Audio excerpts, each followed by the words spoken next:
ఇప్పుడు కొత్త చట్టాలు వచ్చాయనేది ఒక ఎత్తయితే, ఈ కొత్త చట్టాలు ఎవరికి మేలు కల్పించాయనేది బయట ఒక పెద్ద ఎత్తున చర్చ అయితే జరుగుతా ఉంది. సో, ఇక్కడ పోలీసుల రాజ్యం అనేది ఇప్పుడు స్టార్ట్ అయింది. పోలీసులు చెప్పిందే ఇప్పుడు జరగబోతుంది. కంప్లీట్ అధికారం మొత్తం పోలీసుల చేతిలోకి వెళ్ళిపోయింది అనేదే ఇప్పుడు పెద్ద ఎత్తున బయటికొస్తున్నటువంటి ఒక స్టేట్‌మెంట్. ఇప్పుడు మనతోని ఒక సీనియర్ మోస్ట్ ఒక అడ్వకేట్ మనం జనగామ జిల్లాలో ఉన్నాము. ఎలగందుల చంద్ర ఋషి గారు మనతోనే ఉన్నారు. ఇక్కడ జనగామ కోర్ట్‌కి బార్ అసోసియేషన్ ప్రెసిడెంట్‌గా వీరున్నారు. సో, చంద్ర ఋషి గారి గురించి ఒక మాటలో చెప్పాలనుకుంటే ఇక్కడ సివిల్ కేసెస్ అండి. సివిల్ కేసెస్ ఎంతటైనా సరే, ఎట్లాంటిదైనా సరే, ఆ సివిల్ కేసెస్‌ని సాల్వ్ చేయటంలో వీరు దిట్ట. సో, ఇప్పుడు 3 చట్టాల గురించి చంద్ర ఋషి గారు ఏం చెప్పబోతున్నారు? నిజంగా ఇక్కడ ఇప్పుడు బెయిల్ విషయం అనేది చాలా పెద్ద ఎత్తున చర్చ అయితే బయటకొస్తా ఉంది. ఇప్పుడు బెయిల్ అనేది అంత సులువుగా రాదు అనేది ఒక వాదన. బెయిల్ అనేది కంప్లీట్‌గా సులువుగా వస్తుందనేది ఇంకొక వాదన. ఇప్పుడు క్రిమినల్స్ అనేది చాలా ఈజీగా తప్పించుకోవచ్చు ఈ 3 చట్టాల ద్వారా అనేది ఒక టాక్. నిజంగా క్రిమినల్స్ ఈ 3 చట్టాల ద్వారా అంత ఈజీగా తప్పించుకోవచ్చా? నిజమా? ఇందులో క్లారిటీ ఉందా? అదే తెలుసుకుందాం ఇప్పుడు. నమస్తే సార్ బాగున్నారా? సార్ నమస్తే. ముందుగా బీవీఆర్ టీవీ గారికి వచ్చినందుకు ధన్యవాదాలు. ఈ 3 చట్టాల మీద పూర్తి అమలుపరిచే విధానంలో ఉన్న విషయాల గురించి వచ్చినందుకు ధన్యవాదాలు. ఓకే. సార్ యాక్చువల్లీ ఇప్పుడు బెయిల్ విషయంలో ఏం మాట్లాడతారు సార్ మీరు? ఇప్పుడు బెయిల్ అనేది అంత సులువుగా తీసుకోవచ్చా? అసలు బెయిల్ తీసుకోవచ్చా? తీసుకోరాదా? ఇప్పుడున్నటువంటి చట్టాల ప్రకారం? బెయిల్ గురించి అయితే ఈజీగా లేదు సార్. ఇప్పుడు ఉన్నది జ్యుడిషియరీ కస్టడీ పెంచిర్రు కాబట్టి ఆహ్, రిమాండ్ పెంచిర్రు కాబట్టి బెయిల్ అనేది చార్జ్ షీట్ ఫైల్ చేస్తే తప్ప బెయిల్ రాదు. అంటే జనరల్‌గా కొన్ని కేసెస్‌లో హ్మ్. పెద్ద కేసులలో బెయిల్ ఈజీగా రాదు. హ్మ్. అది కష్టతరంగానే ఉందండి ఇప్పుడు. ఓకే. సార్ ఇప్పుడు కంప్లీట్‌గా ఈ రాజ్యాధికారం మొత్తం పోలీసుల చేతులోకి వెళ్ళిపోయిందని జెప్పేసి ఒక పెద్ద ఎత్తున బయట ఒక టాక్ ఉన్నటువంటి పరిస్థితి. సార్ నిజమా? ఇప్పుడు పోలీసుల చేతుల్లోనే రాజ్యం ఉందా? అదే రకంగా ఉందా? యెస్. 100% ఉంది. ఎందుకంటే నంబర్ 1 బెయిల్ ఇష్యూస్‌లలో పోలీసు చేతిలోనే ఉన్నట్టు. ఓకే. తర్వాత ఎఫ్ఐఆర్ ఇష్యూ చేసే దాంట్లో కూడా కంపల్సరీ పోలీస్ చేతిలోనే ఉంది. జీరో ఎఫ్ఐఆర్ అని అన్నారు. తర్వాత వితిన్ 3 డేసు అంటే ప్రీ ఇన్వెస్టిగేషన్ అని ఇమ్మీడియేట్‌లీ ఎఫ్ఐఆర్ ఇష్యూ చేయాలని లేదు. కాబట్టి ఎఫ్ఐఆర్‌లో కూడా డిలే అయ్యే అవకాశం ఉంది. తర్వాత కన్ఫర్మేషన్ స్టేట్మెంట్ రికార్డ్ చేసే దాంట్లో కూడా పోలీస్ వారికే పవర్స్ ఇచ్చారు. మ్యాజిస్ట్రేటు అంటే పోలీస్ ఆఫీసర్స్‌కే మ్యాజిస్ట్రేట్ పవర్స్ కూడా ఇచ్చారు. ఇదివరకి జడ్జి గారు, జ్యుడిషియల్ మ్యాజిస్ట్రేట్ గారు రికార్డ్ చేసేది. కానీ ఇప్పుడు మాత్రం మ్యాజిస్ట్రేట్ అంటే పోలీస్ వారికి కొందరు వారికి పవర్స్ ఇచ్చారు. తర్వాత మ్యాజిస్ట్రేట్ గారికి కూడా పవర్స్ ఇచ్చారు. కాబట్టి దీని విషయంలో పూర్తిగా అటు revenue officials plus police officers కలిసి ప్రజలకు అంటే నేరస్తులు ఎవరైతే ఉన్నారో వారికి అన్యాయమయ్యే ప్రమాదం ఉందండి. ఓకే. సార్ ఇక్కడ ఇప్పుడు మీరేదైతే చెప్పిల్లో పోలీసుల చేతిలోకి అధికారం వెళ్ళిపోయిందని జెప్పేసి, ఇప్పుడు ఫర్ ఎగ్జాంపుల్ ఒక స్టేషన్‌లో ఎస్ఐ గారు కేస్ పెట్టలేదు అనుకుందాం. అతను తప్పు జేషిండు. అయినా కూడా కేస్ పెట్టలేదు. అప్పుడు సదరు వ్యక్తి మీ వద్దకు అంటే అడ్వకేట్ దగ్గరకొచ్చి, ఆయన బాధను అడ్వకేట్ దగ్గర వెళ్ళబుచ్చి, తద్వారా ఆ సదరు ఎస్ఐ గారి మీద కంప్లెయింట్ చేయనీకి ఇప్పుడు అట్లాంటి ఫెసిలిటీ ఏమైనా ఉందా? అంటే పాత చట్టంలో అట్లాంటి ఫెసిలిటీ ఉండే. మరి ఇప్పుడున్నటువంటి చట్టంలో ఉందా? లేదండి. ఇప్పుడు అట్లాంటి దాంట్లో ఇప్పుడు ఈ కొత్త చట్టాలలో అది లేదు. కంప్లీట్‌గా అంటే ఎస్ఐ గారు ఎట్టి పరిస్థితిలో చేయలేని పక్షంలో మనం ఇదివరకు పాత చట్టాలలో కంపల్సరీ కోర్టుకు ప్రైవేట్ కంప్లెయింట్ వేయడానికి అవకాశం ఉండేది. ఇప్పుడు ప్రైవేట్ కంప్లెయింట్ అని పూర్తిగా లేదండి.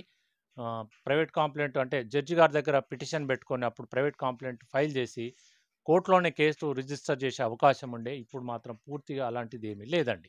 ఓకే. సార్ ఇప్పుడు కొంతమంది అడ్వకేట్స్ క్రిమినల్స్ ఇప్పుడు ఈజీగా తప్పించుకుంటారు. ఈ 3 చట్టాల ద్వారా అనేది బయట ఒక సైడ్ వాదిస్తా ఉన్నారు. మరి ఇంకొక సైడ్ ఏమో క్రిమినల్స్‌కి కఠినమైనటువంటి చట్టాలొచ్చాయని జెప్పేసి అంటా ఉన్నారు. మీరేం జెప్తారు యాస్ ఎ అడ్వకేట్‌గా? రైట్. ఇందులో 2 రకాలుగా ఉన్నాయండి. చట్టాన్ని స్వాగతించే అమెండ్మెంట్ పరిస్థితులను బట్టి ప్రజలకు అనుకూలంగా చట్టాలు చేయాలి. కానీ ఇక్కడ ఆహ్, 2 ప్రాబ్లమ్స్ ఉన్నాయి. అంటే చట్టాలకు కొన్ని నష్టాలున్నాయి, కొన్ని లాభాలున్నాయి. ఆ విషయంగా ఉన్నాయండి. ఓకే. సార్ లాభాలేంటి? నష్టాలేంటి? సార్ లాభం అంటే ఇక్కడ నేరం చేసిన అతనికి ఆహ్, వితిన్ 60 డేస్‌లో రిమాండ్ చేయాలి. అది జ్యుడిషియరీ కస్టడీకి పంపాలి. కానీ వారు చార్జ్ షీట్ దగ్గర అక్కడే వారికి నేరం చేసిన అతనికి లాభం జరుగుతుంది. అదేవిధంగా ఒకవేళ నిజమైన విక్టిమ్ అంటే మనము కేసు పెట్టిన అతనికి నష్టమే జరుగుతుంది. ఎందుకు అంటే వారికి సరైన టైంలో జలేయకపోవడం వల్ల అక్కడ ఎందుకు అనంటే పోలీసు వాళ్ళు 2 రకాలుగా మేనేజ్ చేయగలుగుతారు. అంటే ఇద్దరు కేసు రిజిస్టర్ చేయగలుగుతారు, కేసును కట్టగలుగుతారు, కేసును కూడా తీసేయగలుగుతారు.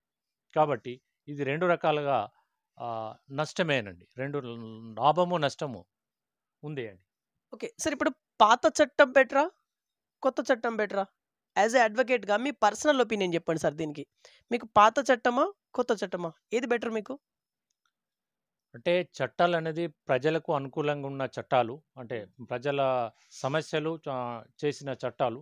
పాతదైన 2 పాతది, కొత్త 2 చట్టాలు గూడా సమానంగానే స్వాగతిస్తాం. కానీ దీంట్లో ప్రజలకు అంటే వారికి సత్వరం న్యాయం జేయడం కోసం మనం చేసిన చట్టాలు. కాబట్టి వాటిని కొన్ని ఇప్పుడు కొత్త చట్టాలు మాత్రం కొన్ని మార్పులు ఆహ్, తొందరగా అవసరమండి. ఇందులో కొన్ని అమెండ్‌మెంట్స్ చేయడం చాలా అవసరము కొత్త చట్టాల గురించి. ఓకే. సార్ ఏంటి సార్ ఆ మార్పులు? ఇప్పుడు కొత్త చట్టాల్లో మార్పులు చేయవలసినటువంటి అవసరం ఉందని జెప్పేసి మీరు అంటా ఉన్నారు. ఏమేం మార్పులు చేస్తే బెటర్ అని మీ పర్సనల్ ఒపీనియన్? ఓకే. ఇప్పుడు బెయిల్ విషయంలో హ్మ్. మార్పులు తీసుకురావాలండి. తర్వాత ఇన్వెస్టిగేషన్‌లో కూడా హ్మ్. మార్పులు. తర్వాత ఇదివరకి కన్ఫర్మేషన్ స్టేట్మెంటు మ్యాజిస్ట్రేట్ గారు అది జ్యుడిషియరీ మ్యాజిస్ట్రేట్ గారు రికార్డ్ చేసేది. అవి గనక తీసుకొస్తే అంటే క్లియర్‌గా ఎవిడెన్సు ఉంటుందని మా అభిప్రాయం అండి. ఓకే. సార్ ఇప్పుడు ఈ కొత్త చట్టాలలో శిక్షల గురించి ఒకసారి ఎక్స్‌ప్లెయిన్ చేయండి సార్.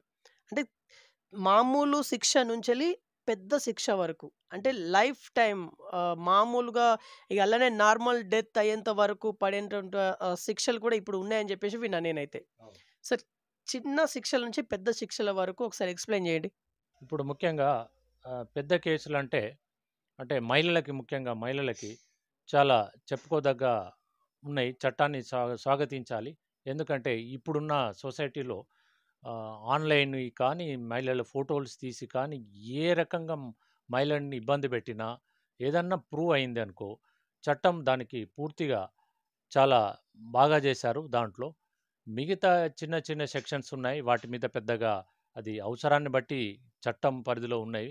వాటికి స్వాగతించొచ్చు. శిక్షలైతే పెద్దయి ఇప్పుడు సీరియస్‌గానే మాత్రము శిక్షలున్నాయండి. ఎందుకంటే లైఫ్ ఉన్నాయి. తర్వాత 10 ఇయర్స్ ఉన్నాయి.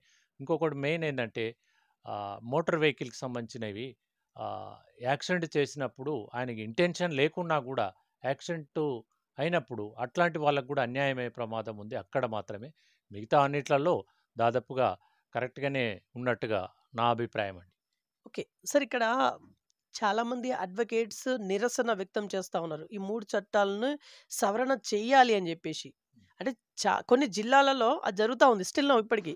మీ జనగామ జిల్లాలో అలాంటి నిరసనలేమన్నా వ్యక్తపరచడం జరిగిందా? ఎందుకంటే మీరు బార్ అసోసియేషన్ ప్రెసిడెంట్‌గా ఉన్నారు గాబట్టి. సార్ ఇది అవసరము కంపల్సరీ. హ్మ్. మేము గూడా చేయాలని అనుకుంటున్నాం. ఎందుకంటే చట్టాలు పూర్తిగా మనకు ప్రజలకు సానుకూలంగా లెవ్వనేది పూర్తిగా చదివితే గాని అర్థమైనయి. కాబట్టి అన్నీ గూడా వారి అంటే ఏ గవర్నమెంట్ ఉంటే ఆ గవర్నమెంట్‌కి అనుకూలంగా రాసిన అంటే రాజ్యాధికారాలు, అధికారము వాళ్ళకే ఉపయోగించుకునేటట్టుగా ఈ చట్టాలు ఉన్నట్టుగా మా అభిప్రాయము. కాబట్టి దాని మీద గూడా మేము స్పందించి భవిష్యత్తులో మేము గూడా ఖచ్చితంగా ప్రొటెక్ట్ చేస్తామని జెప్పేసి, అమెండ్ జేయాలని జెప్పేసి, మా బారి నుంచి గూడా ప్రజలకి సందేహం తెలియజేస్తున్నామండి. ఓకే. సార్ పాత చట్టంలో ఉన్నటువంటి ఐపీసీ, సీఆర్‌పీసీ తర్వాత ఇండియన్ ఎవిడెన్స్ యాక్ట్‌లు. సార్ ఇప్పుడు వీటి ప్లేస్‌లో కొత్త చట్టం తీసుకురావడం జరిగింది. ఓకే. మరి పాత చట్టంలో ఉన్నటువంటి IPC, CrPC, Indian evidence act ఇప్పటికి చలామణిలో ఉన్నాయా? ఎందుకంటే పాత కేసులు ఉంటాయి గదా! మరి ఆ పాత కేసులు ఉన్నాయి కాబట్టి ఈ యాక్ట్‌లు ఇంకా ఉంటాయా? ఉండవా? ఇప్పుడు పాత కేసుల విషయానికొస్తే మనకు ఈ చట్టాలు 3 చట్టాలు ఏవైతే ఉన్నాయో బిఎన్ఎస్, తర్వాత బిఎన్ఎస్ఎస్, తర్వాత బిఎస్ఏ, ఈ 3 కూడా అంటే IPC, CrPC, Indian evidence act, ఈ ఏవైతే ఉన్నాయో ఇవి పూర్తిగా జూలై 1వ తారీఖు నుంచి కొత్త చట్టాలు రాత్రి 12 గంటల నుంచి కొత్త చట్టాలు దేశమంతటా అమలు పరిచారండి. నెక్స్ట్ పాత కేసులు ఏవైతే ఉన్నాయో అవి జూన్ 30 తారీఖు అర్ధరాత్రి 12 గంటల వరకే ఆ పాత కేసుల ప్రకారమే నడుస్తాయండి. కొత్తవి మాత్రం శిక్షలు అన్నీ కూడా కొత్త వాటి ప్రకారమే ఇప్పటికి అమలులో ఉన్నాయండి. ఇప్పటి వరకు కూడా ఎఫ్ఐఆర్లు కూడా కొత్తవి జూలై 1వ తారీఖు నుంచి ఇప్పటికే దేశవ్యాప్తంగా చాలా కేసులు రిజిస్టర్ అయినాయండి. 3 యాక్ట్ ప్రకారంగా evidence act and CrPC, IPC ప్రకారంగా ఈ కేసులు రిజిస్టర్ చేయడం జరిగిందండి. ఓకే. సార్ ఇప్పుడు పాత చట్టంలో ఎన్ని సెక్షన్‌లు ఉండేటివి? ఇప్పుడు కొత్త చట్టంలో ఎన్ని సెక్షన్‌లుగున్నాయి? ఇప్పుడు కొన్ని సెక్షన్‌లు చాలా కుదించబడ్డాయని చెప్పేసి విన్నాం. ఇప్పుడు ఉన్నటువంటి కొత్త చట్ట ప్రకారము ఎన్ని సెక్షన్‌లున్నాయి? సార్ ఐపీసీలో అంటే సెక్షన్లు కుదించిన మాట వాస్తవమే కానీ అంతగా అంటే మొత్తము సెక్షన్స్ అయితే మనము ఆ దాంట్లో ఉన్న అన్ని సారాంశం మాత్రం ప్రజలకు అనుకూలంగానే సెక్షన్లు పెట్టారు తప్ప దానికి ఏంటంటే పాత చట్టాలు తీసినంత మాత్రాన అంటే ఓన్లీ నంబర్లు మారినాయి తప్ప పెద్దగా అన్నీ దాదాపుగా అవే నంబర్సు అంటే నంబర్సు గురించి పెద్దగా ఇబ్బంది ఏం లేదండి. కానీ సేమ్ నంబర్లు మాత్రం ఉన్నాయండి. అంటే సార్ ఓకే. సార్ ఇప్పుడు ఈ కొత్త చట్టాలు ఎవరి కోసం తీసుకొచ్చినట్టుగా మీకనిపిస్తుంది? ఎందుకంటే ఇక్కడ సామాన్యులకి న్యాయం జరిగే విధంగా లేదు అనేది మీలాంటి అడ్వకేట్సే చెప్తా ఉన్నారు. ఎవరో కాదు మళ్ళా చెప్పేది. ఇప్పుడు ఎవరికి అనుకూలంగా ఉంది? అంటే యాక్చువల్ చట్టాలు చేసేటప్పటికి పూర్తిగా ప్రజలను ఉద్దేశించి చట్టాలు అంటే పరిస్థితులకు ప్రజల అవసరాల కోసం చట్టాలు కొత్తగా తీసుకురావాల్సిన అవసరం ఉంది. అందులో భాగంగా వీరు కొత్త చట్టాలు తీసుకువచ్చారు. కానీ ఇవి సత్వర న్యాయం చేసేటట్టుగా అంటే వీటికి పూర్తిగా ఇప్పుడు మనకు ఆ విషయానికొస్తే ఈ స్వతరగా తొందరగా జస్టిస్ జరగాలని అనుకుంటే జడ్జెస్ కూడా ఇదివరకున్న కేసులే దాదాపుగా 4 కోట్ల పైన కేసులు దేశం మొత్తంలో ఉన్నవి. అట్టి కేసులు సతమతం చేయడానికే వారు బిజీలో ఉన్నారు. ఇప్పుడు ఈ కొత్త చట్ట ప్రకారం ఇంకా అవగాహన ఇవంతా జరగడానికి దాదాపుగా అట్లీస్ట్ 10 సంవత్సరాల వరకి అంటే పూర్తిగా అవగాహన వచ్చి అమలు పరిచేంత వరకు అవుతుందండి. దీనివల్ల కొంచెం ఇబ్బందిగానే ఉంటుంది చట్టాలు. ఓకే. సార్ ఇప్పుడు ఈ అధికారం అంటే రాజ్యాధికారం పోలీసుల చేతిలోకి వెళ్ళిపోయింది అని అంటే, రాబోయే రోజుల్లో దీని ఇంపాక్ట్ ఎవరి మీద ఎక్కువగా పడే అవకాశం ఉందని మీరనుకుంటున్నారు? రైట్. ఖచ్చితంగా ఉంటుంది ప్రభావం. ఎందుకంటున్నట్టే సాధారణమైన పౌరుల మీద పూర్తి ప్రభావం ఉంటుంది. అంటే అమాయకులు అంటే చెయ్యని వాళ్ళ మీద ప్లస్ ఎవరికి అధికారం ఉంటే వాళ్ళే చేసే ప్రమాదం ఉంది. ఎందుకంటే పూర్తిగా అంటే అవగాహన లేని వాళ్ళకి మాత్రమే అంటే అన్యాయమయ్యే అవకాశం ఉంది అండి. ఓకే. ఇప్పుడు రోడ్ల మీద కూసొని నిరసన తెలిపే అట్‌లీస్ట్ ఆ హక్కు కూడా ఇప్పుడు ఉందా? లేదా? అంటే లాస్ట్ చట్టంలో అది అంటే కేసులున్నప్పటికీ ఆ హక్కు ఎంతో కొంత అయితే ఉండే. ఇప్పుడు అది కూడా లేదు, హరించిపోయిందని జెప్పేసి ఒక వాదన బయటకొస్తా ఉంది. రైట్. దానికి ఆ విషయానికొస్తే ఆర్టికల్ 21 ప్రకారంగా స్ మనం అందరం గూడా స్వేచ్ఛగా మాట్లాడే హక్కు పూర్తిగా ఇప్పుడు దీంట్లో ఎవరిని చట్టాలు చట్టాలు చేసిన వాటిని మనం వ్యతిరేకించినట్టు ప్రొటెక్ట్ చేయడానికి గాని ఏదన్నా ప్రయత్నం చేస్తే ఖచ్చితంగా ఆహ్, సీరియస్ కేసులు పెట్టే అవకాశం ఉంది. కాబట్టి ఆ అధికారం పూర్తిగా మనకిప్పుడు మానవ హక్కులని అంటే ఎవరిని మాట్లాడే హక్కు లేకుండా చేసిన ఈ చట్టాలు ఉన్నాయండి. సార్ ఇప్పుడు అంటే మానవ హక్కులకు కొంత హరించేలా ఉన్నాయన్నట్టుగా మీ వర్షన్ ఉంది. హ్మ్. సార్ ఇప్పుడు ఎందుకు తీసుకొచ్చినట్టు? ఇప్పుడు ఈ రకంగా ఉన్నాయంటున్నారు. హ్మ్. మీ అడ్వకేట్స్ నడమనే కదా ఇది బయటకొచ్చింది. ఎందుకు తీసుకొచ్చినట్టు? ఇక్కడ కొంత అంటే పూర్తిగా పార్లమెంట్‌లో పూర్తి చర్చలు జరగలేదండి. పూర్తి చర్చలు గనక జరిగినట్టుంటే అంటే ప్రతిపక్ష వాళ్ళతోటి కూడా చర్చలు జరగాల్సుండే. అది చర్చలు జరగకపోవడం వల్ల అంటే ప్రజల అభిప్రాయం, మేధావుల అభిప్రాయాలు పరిగణలోకి తీసుకోలేదు. ప్రజల అభిప్రాయం, మేధావుల అభిప్రాయం గూడా పంపారు గానీ, వాటిని పరిగణలోకి తీసుకోకపోవడం వల్ల ఏకపక్షంగా డిసైడ్ జేయడం వల్ల ఈ సమస్యలు ఏర్పడుతున్నాయండి. అంటే సమస్యలు ఈ విధంగా ఏర్పడుతున్నాయండి. ఓకే. సార్ ఇప్పుడు ఈ 3 కొత్త చట్టాల వల్ల ఎవరు సార్ భయపడాల్సింది ఎవరు? క్రిమినల్స్ భయపడాలా? ఎందుకంటే చాలా ఈజియెస్ట్‌గా తప్పించుకోవచ్చు అన్నట్టుగా ఇప్పుడు వెసులుబాటు ఉంది. సో ఏం జెప్తారు? యెస్. 100% క్రిమినల్స్ తప్పించుకునే అవకాశం ఉంది. ఎందుకు అంటున్నంటే, ఈ చట్టంలో అంటే అక్కడ మేనేజ్‌మెంటు, పోలీసు వాళ్ళు ఏది చేయాలనుకుంటే అది చేయొచ్చు. క్రిమినల్‌ను తప్పించుకోవాలనుకుంటే పొలిటికల్ ఇన్‌ఫ్లూయెన్స్ ఉండి ఉంటే చేయొచ్చు. లేదు ఆహ్, ఆఫీసర్ మంచిగా ఉండి కేసు రిజిస్టర్ చేస్తే న్యాయం గూడా జరగొచ్చు. కాబట్టి 2 తీర్ల మాత్రము ఖచ్చితంగా ఉందండి. యాహ్! ఓకే. ఓకే. సార్ ఇప్పుడు ప్రజలకి అయితే ఇంకా అవగాహన అయితే రాలేదు. ఈ 3 చట్టాలు ఇగో ఈ రకంగా ఉన్నాయి. ఈ రకంగా మన మీద ప్రభావాన్ని చూపిస్తది. పోలీసుల చేతిలోకి అధికారం వెళ్ళిందట, అదట, ఇదట అని జెప్పేసి ఇంకా ప్రజల్లోకి కంప్లీట్‌గా అవగాహన అయితే రాలేదు. ఈ కంప్లీట్ అవగాహన ఎప్పటిలోగా వచ్చే అవకాశం ఉంది అని మీరు అనుకుంటున్నారు? దాదాపుగా అంటే ఇప్పుడు ఉన్న చట్టాలు పూర్తిగా అంటే మా అడ్వకేట్‌లకే అంటే ఇప్పుడిప్పుడే మేము యాహ్! వాటిని స్టడీ అవగాహన చేసి చేసుకుంటున్నాము. కానీ ప్రజలకి సాధారణమైన ప్రజలకి ఇంతవరకున్న కేసులలో ఇప్పుడు ఇదివరకు ఎవరైనా చీటింగ్ చేస్తున్నట్టే ఎవ్వరు చెప్పినా 420 అనేవాళ్ళు. హ్మ్. కానీ ఇప్పుడు అట్లాంటిది లేదు. అంటే ఇది రావడానికి అట్‌లీస్ట్ 10 సంవత్సరాలన్నా సమయం పడతది. ఎందుకంటే ప్రజలకు నార్మల్ పీపుల్‌లకు గూడా సాధారణమైన ప్రజలకు గూడా ఈ కేసుల గురించి అంటే చట్టాలు మారినయి. వాటి గురించి అవగాహన రావాలంటే దాదాపుగా దా తక్కువలో 10 సంవత్సరాలు పట్టొచ్చండి. 10 సంవత్సరాలు. సరే ఇప్పుడు 10 సంవత్సరాలు అంటే ఇప్పుడు ఇది అమెండ్‌మెంట్ ఆల్రెడీ అయిపోయింది. అంతా ఓకే. దీని సవరణ అయితే కానీ దీని బారి నుంచి బయటపడలేమా?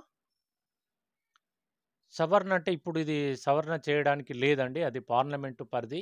అది చట్టాలు అమలు అంటే మనం చట్టాలు చేసేటప్పటికి అది కేవలం గవర్నమెంట్ ఆఫ్ ఇండియానే అంటే చట్టాలు వాళ్ళే చేయాలి తప్ప ఎవరు పడితే వాళ్ళు ఆ సవరణలు చేయడానికి లేదు. అది పూర్తిగా పార్లమెంటు పరిధిలో ఉంటుంది.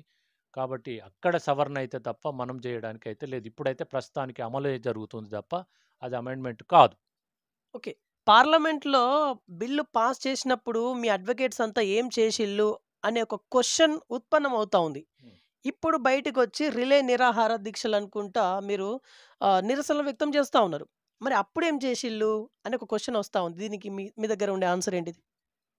మీరు చెప్పిన దానికి క్లియర్‌గా అప్పుడు పూర్తిగా మేధావిల అభిప్రాయాలు పూర్తిగా స్వీకరణ చేయలేదు. ప్లస్ ప్రజాభిప్రాయము, మేధావుల అభిప్రాయం పూర్తిగా స్వీకరణ చేయలేదు కాబట్టి, అది ఆ ఒపీనియన్ వారు తీసుకోనందుకు ఇప్పుడు నిరసనలు ఆచరణ విషయానికొస్తే సమస్యలొస్తున్నాయి గాబట్టి నిరసనలు వ్యక్తం చేయాల్సొస్తుందండి. ఓకే. సరే ఇప్పుడు మీ అడ్వకేట్స్ అందరూ ఇప్పుడు ఏం చేసినా కూడా జరగాల్సింది ఆల్రెడీ జరిగిపోయింది. ఇప్పుడేం చేసినా ప్రయోజనం అయితే ఉండదు గదా! ఎందుకు చేయడం? నిరసనలు ఎందుకు తెలపడం ఇప్పుడు? అంటే ఇక్కడ అడ్వకేట్‌లను ఉద్దేశించి కాదండి. అది ప్రజలకు సంబంధించిన సమస్యలు గాబట్టి, అది హ్మ్. గతంలో అంటే మేము అడ్వకేట్‌లు క్లయింట్లు తరపున వాదించేవాళ్ళం గాబట్టి, మంచి, చెడు 2 జరిగే అవకాశం ఉంది అని జెప్పి, దానికిప్పుడు ప్రజల తరపున మేము చట్టాలని మార్చాలని మేము కోరుకుంటున్నామండి. ఓకే. చట్టాలను మార్పిడి చేయాలంటే ఇప్పుడు సాధ్యమయ్యే పనేనా సార్? సాధ్యమైతే అవ్వదు అనేది చాలా ఖరాఖండిగా క్లియర్‌గా మనకు అర్థమవుతా ఉంది. అవుపడతా ఉంది. ఆ వెదర్ అనేది అవుపడతా ఉంది. ఏం జెప్తారు? దీంట్లో చట్టాలు మేమేంటంటే, కొన్ని చట్టాలు అంటే అమెండ్‌మెంట్ మాత్రమే అవసరమని అంటున్నాం. హ్మ్. అమెండ్‌మెంట్స్ మాత్రమే. ఓన్లీ అంటే మార్పులు కొన్ని సెక్షన్స్ మాత్రమే, కొన్ని అధికారాలు మార్చాలని మేము అభిప్రాయపడుతున్నామండి. ఓకే. సార్ ఇప్పుడు ఈ యాక్సిడెంట్ కేస్ గురించి ఒకసారి పబ్లిక్‌కి ఎక్స్‌ప్లెయిన్ జేయండి. ఎందుకంటే యాక్సిడెంట్ అనేది నిజంగా కావాలనైతే చేయరు. అది మనకు తెలియకుండానే దానంతట అదే జరిగిపోతా ఉంటది జనరల్‌గా అయితే. ఒక్కసారి క్లారిఫై ఇవ్వండి. ఇప్పుడు దీంట్లో ముందుగా అంటే డ్రైవర్లు అంటే ఇప్పుడు చాలామంది డ్రైవర్స్ ఉంటారు. హ్మ్. డ్రైవర్స్ డ్రైవింగ్ చేసుకుంటూ వెళ్తుంటారు. హ్మ్. రొటీన్ మేనర్‌లో ఏంటంటే వాళ్ళంతట వాళ్ళొచ్చి గుద్దినా గూడా ఈయన హెవీ వెహికల్‌లో ఉన్నప్పుడు ఆయనకు ఆ డ్రైవర్‌కి అన్యాయం జరిగే పరిస్థితి ఉంది. ఎందుకంటే ఆయనకు ఇంటెన్షన్ లేదు. అంటే మోటివ్ అంటే జనరల్‌గా ఆహ్, లా మ పరిభాషలో మాట్లాడుకోవాలంటే ఆయనను చంపాలని డ్రైవ్ చేసుకుంటూ పోతే అది నేరమే. కానీ ఇది స్వతహాగా వచ్చి ఆయనంతలానే వచ్చి తాకి కింద పడి చనిపోవడం వల్ల డ్రైవర్లకి ముఖ్యంగా డ్రైవర్లనేది ఫ్యూచర్‌లో ఓన్ వ ఓ ఓన్ వెహికల్ నడిపిన అతనైనా గానీ ఎవ్వరు గానీ అక్కడ డ్రైవింగ్ చేసిన అతను నేరస్తుడైతాడు కాబట్టి దాని దానికి తగ్గించాలి. శిక్ష ఎందుకు అంటున్నంటే అది అక్కడ మోటివ్ అంటే వారు ఇంటెన్షన్‌గా చేసి ఉంటే ఖచ్చితంగా శిక్ష వేయొచ్చు. కానీ ఇక్కడ కొంతమందికి అన్యాయం జరిగే ప్రమాదం ఉందండి. సార్ ఇక్కడ ఒక క్వశ్చన్. ఇప్పుడు డ్రైవర్ ఫర్ ఎగ్జాంపుల్ ఒక యాక్సిడెంట్ చేసిండు అనుకుందాం. ఓనర్ ఏమో ఇంట్లో ఉంటారు. మరి ఓనర్ మీద ఏమైనా యాక్షన్ తీసుకోనికి ఉంటదా? ఓన్లీ డ్రైవర్ మీదనేనా యాక్షన్ అనేది? రైట్. దాంట్లో విషయానికొస్తే డ్రైవర్ మీదనే ఉంటుంది. ఓనరు దాదాపు ఉండదు. అంటే వైకారియస్ లయబిలిటీ ఉంటుంది. అది వారు స్లిప్ అయినప్పుడే గానీ, ఇప్పుడు దాని మీద పెద్దగా ఏముండదు. డ్రైవర్ మీదనే ఉంటుంది. ఎవరైతే డ్రైవర్‌గా యాక్టింగ్ చేస్తారో వారి మీదనే ఉంటుంది. ఓకే. సార్ ఇప్పుడు మీ జనగామ జిల్లా వరకే మనం మాట్లాడదాం. మీ జనగామలో ఇప్పటిదాకా ఎన్ని కేసెస్ అయినాయి సార్? ఈ కొత్త చట్టాల ద్వారా? దాదాపుగా 7, 8 కేసులు రిజిస్టర్ అయినాయండి జనగామ జిల్లా పరిధిలో. ప్రతి పోలీస్ స్టేషన్‌లో 1, 2 వరకట్నం కేసులని, యాక్సిడెంట్లు కేసులని రిజిస్టర్ అయినాయండి. దాదాపు 10, 15 కేసులు అయ్యుంటాయి ఈ పాటికి. ఓకే. సార్ ఇప్పుడు యాక్చువల్లీ పాత చట్టం ప్రజలకి ఏం చెప్పింది? ఇప్పుడు కొత్త చట్టం ప్రజలకి ఏం చెప్తా ఉంది? పాత చట్టాల ప్రకారం ఒక్క మాటలో చెప్పాలంటే, ఇప్పుడు జ్యుడిషియరీ రిమాండ్ అంటే, ఇది ఎఫ్ఐఆర్ అయినంక రిమాండ్ తీసుకుంటే వితిన్ 24 అవర్స్‌లో కోర్టుకు ప్రొడ్యూస్ చేయాలి.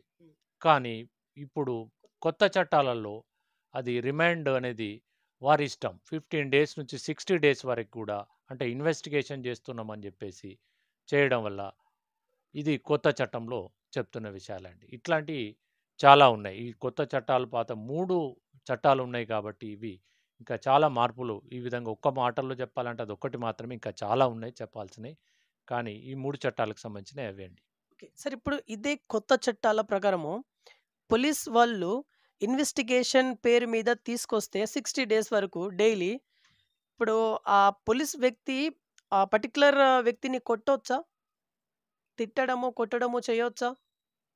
అలాంటిదంటే ఏమీ లేదు చట్టంలో. అలాంటిదేం లేదు. కానీ పోలీసు వాళ్ళు కొట్టకున్నా, తిట్టకున్నా వారు చేసే 2 చేయగలుగుతారు వారు. అంటే లా అండ్ ఆర్డర్‌ను కంట్రోల్ చేయగలుగుతారు.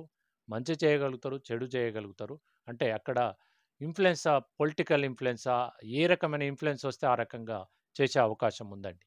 అక్కడ అదే అన్నమాట. ఓకే. ఇక్కడ నాకొకటి అర్థం కావట్లేదు. ఇప్పుడు ఆహ్, కేసులు పెట్టేది పోలీస్ వాళ్ళు. మళ్ళా స్టేషన్ బెయిల్ అని చెప్పేసి ఇచ్చేది పోలీస్ వాళ్ళే. అక్కడికక్కడికే మొత్తం వ్యవహారం అయిపోతా ఉంది. ఇది ఎట్లా అనిపిస్తుంది మీకు ఈ సర్కిల్ అనేది? పూర్తిగా ఇదివరకి మాకు 41 సీఆర్‌పీసీ ప్రకారంగా మళ్ళీ అదే సేమ్ ఈడ 35 కింద సేమ్ మళ్ళా స్టేషన్ బెయిలు. అంటే ఇదివరకున్న స్టేషన్ బెయిల్ ఏదే విధంగా ఉందో అదే విధంగా ఇప్పుడు ఈ కొత్త చట్టాల వల్ల ఇంకింత వారికి అధికారాలు ఇచ్చినట్టుగా అవుతుందండి. Okay. Sir last and finally interview ముగించే ముందు జనగామ జిల్లా కోర్ట్‌కి బార్ అసోసియేషన్ ప్రెసిడెంట్‌గా మీరున్నారు కాబట్టి, జనగామ జిల్లా ప్రజానీకానికి ఇప్పుడు ఈ 3 చట్టాల గురించి ఫైనల్ ఏమైనా చెప్పి ముగించాలనుకుంటున్నారా? ఫైనల్ వన్ ఇంకా. ఈ మా జనగామ ప్రజలకందరికీ చెప్పేదంటే కొత్త చట్టాలు మన ప్రజలందరికీ కూడా ఆమోదకరంగా లేవు. కాబట్టి వాటి మీద ఖచ్చితంగా అమెండ్మెంట్స్ తీసుకురావాల్సిన అవసరం ఉందని నేను ఈ రకంగా అందరికీ మెసేజ్ ఇవ్వదలుచుకున్నాను. ఓకే. సార్ ఇంకో క్వెషన్ యాక్చువల్లీ ఇది మీ పర్సనల్ క్వెషన్ మీ గురించి. ఇప్పుడు నేను జనగామ కోర్ట్‌కి వచ్చే ముందు ఒకటి తెలుసుకున్నాను సార్. ఇప్పుడు మీ పేరు చెప్పంగానే సివిల్ కేసెస్ వాదించడంలో మీరు చాలా నిష్ణాతులు అని చెప్పేసి అన్నారు. ఒకసారి మీరు వాదించినటువంటి కేసెస్ ఒకసారి చెప్పండి. సివిల్ కేసులో దిట్ట అని అంటే సార్ నేను ల్యాండ్ అక్విజిషన్ కేసెస్ చేశాను. సివిల్ కేసెస్ అంటే సాక్ష్యాల విచారణలో పూర్తిగా క్రాస్ ఎగ్జామినేట్ చేయడం కానీ దాంట్లో చేయడం వల్ల వారి డాక్యుమెంట్స్ను బట్టి కూడా ఈజీగా ఐడెంటిఫై చేయొచ్చు. దాంట్లో వీలైనంత వరకు నా తెలివితేటలు ప్రదర్శిస్తానండి. నిశ్చార్థనతో. ఓకే. సో ఇది ఇవాల్టి ఇన్ఫర్మేషన్. చూస్తున్నానండి BVR TV news. Until then bye. Take care.